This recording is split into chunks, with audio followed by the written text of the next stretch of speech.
بسم اللہ الرحمن الرحیم۔ سورۃ الاعلیٰ، سورت نمبر 87۔ شروع کرتا ہوں اللہ تعالیٰ کے نام سے جو بڑا مہربان نہایت رحم والا ہے۔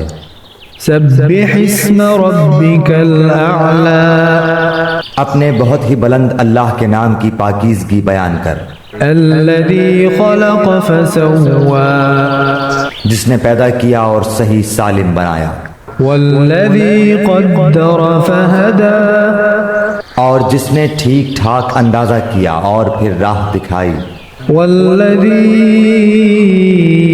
اخرج المرعی، اور جس نے تازہ گھاس پیدا کی۔ فجعلہ غثاء احوا، پھر اس نے اس کو سکھا کر سیاہ کوڑا کر دیا۔ سنقرئک فلا تنسى، ہم تجھے پڑھائیں گے پھر تو نہ بھولے گا، الا ما شاء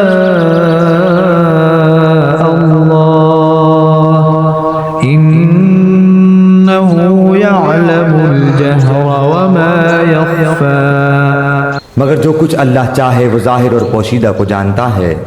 وَنُيَسِّرُكَ لِلْيُسْرَى، ہم آپ کے لیے آسانی پیدا کر دیں گے۔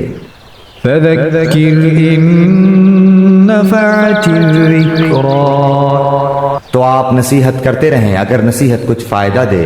سَيَذَّكَّرُ مَن يَخْشَى، ڈرنے والا تو نصیحت لے گا۔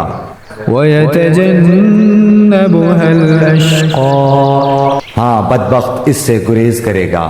الَّذِي يَصْلَى النَّارَ الْكُبْرَى، جو بڑی آگ میں جائے گا۔ ثُمَّ لَا يَمُوتُ فِيهَا وَلَا يَحْيَا، جہاں پھر نہ وہ مرے گا نہ جیے گا بلکہ حالت نزا میں پڑا رہے گا۔ قَدْ أَفْلَحَ مَن تَزَكَّى، بے شک اس نے فلاح پالی جو پاک ہو گیا۔ وَذَكَرَ اسْمَ رَبِّهِ فَصَلَّى، اور جس نے اپنے رب کا نام یاد رکھا اور نماز پڑھتا رہا۔ بل تؤثرون الحیاة الدنیا، لیکن تم تو دنیا کی زندگی کو ترجیح دیتے ہو، والآخرة خیر وأبقى، اور آخرت بہت بہتر اور بہت بقا والی ہے۔ ان هذا لفی الصحف الاولى، یہ باتیں پہلی کتابوں میں بھی ہیں، صحف ابراہیم وموسیٰ، یعنی ابراہیم اور موسیٰ کی کتابوں میں۔